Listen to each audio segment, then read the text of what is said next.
ভালো আছেন। আজকে আপনাদের আমি যে বিষয় নিয়ে আলোচনা করব তা হলো কিভাবে একটি এক্সেল ফাইলকে পিডিএফ এ সেভ করা যায়। প্রিয় বন্ধুরা, আপনারা যদি আমার ভিডিওটা শেষ পর্যন্ত দেখেন, আমি আশা করি আপনারাও খুব সহজে একটি এক্সেল ফাইলকে খুব সহজেই পিডিএফ আকারে সেভ করতে পারবেন। তো বন্ধুরা, আহ, এটা আপনাদের দেখানোর পূর্বেই আমি এটা এক্সেল ফাইল তৈরি করেছি বন্ধুরা। তো বন্ধুরা, এই এক্সেল ফাইলটাকে আমি কি করব, পিডিএফ আকারে কনভার্ট করব। তো বন্ধুরা, আপনারা যদি আমার চ্যানেলে নতুন হয়ে থাকেন তাহলে please subscribe my channel, click here with bell button. তো বন্ধুরা, এই এক্সেল ফাইলটাকে আমরা কি করব, পিডিএফ আকারে সেভ করব। তো এটা আপনি বিভিন্নভাবে করতে পারেন। তো আমি আজকে দুটো ওয়েতে দেখাবো আপনাদেরকে। আমি আশা করি এই দুটো ওয়েতে আপনারা খুব সহজেই কি করতে পারবেন, পিডিএফ আকারে সেভ করতে পারবেন।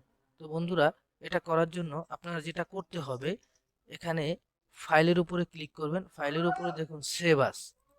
আপনি যদি সেভ আসের উপরে ক্লিক করেন, এখানে নিচে যে অপশনটা আছে সেভ আস টাইপ, এখানে আপনি যদি ক্লিক করেন, এখানে যে পিডিএফ আছে পিডিএফটা সিলেক্ট করে দিন। পিডিএফটা সিলেক্ট করার সাথে সাথে আমরা যদি এখানে সেভ দেই, তাহলে কি হবে, এটা পিডিএফ আকারে সেভ হয়ে যাবে। তো বন্ধুরা, আপনাদেরকে আরেকটু কথা বলে রাখি আমি, যেটা হলো যারা অফিস 2007 বা মাইক্রোসফট অফিস যারা ব্যবহার করছেন, তারা কিন্তু এই অপশনটা পাবেন না।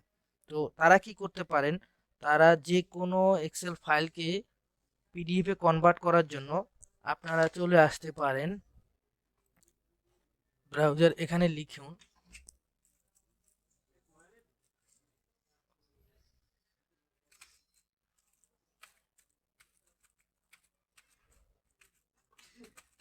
Excel two PDF.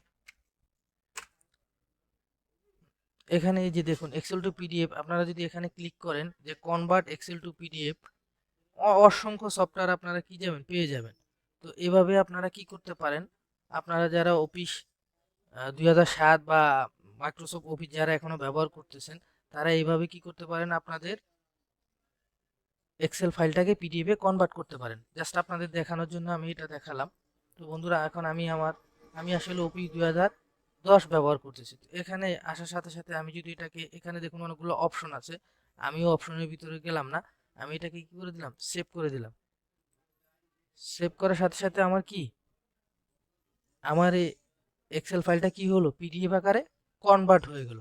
তো বন্ধুরা, মাইক্রোসফট অফিস 2010-এ এইভাবে আমরা কি করতে পারি, একটা পিডিএফ ফাইলকে কি করতে পারি, একটা এক্সেল ফাইলকে খুব সহজেই পিডিএফ এ কনভার্ট করতে পারি। তো বন্ধুরা, আমি দ্বিতীয় আরেকটা ওয়ে দেখাচ্ছি। তো দ্বিতীয় ওয়েটার জন্য আপনাদের যেটা করতে হবে, আপনারা কি করবেন, কন্ট্রোল পি ক্লিক করবেন।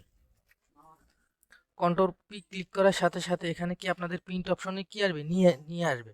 তো প্রিন্ট অপশন নিয়ে আসার পরে আপনারা যেটা করবেন, আমি আপনাদেরকে দেখাচ্ছি। প্রিন্ট অপশন নিয়ে আসার পরে আপনারা এখানে এটার উপরে ক্লিক করবেন, তারপর মাইক্রোসফট প্রিন্ট টু পিডিএফ এটার উপরে ক্লিক করবেন। তাহলে এটা কি হবে, পিডিএফ আকারে আপনাদের শো করবে। তো বন্ধুরা, এই ফাইলটাকে আমরা সেভ করার জন্য কি করব, দেখুন এখানে আমরা প্রিন্টের উপরে ক্লিক করলাম।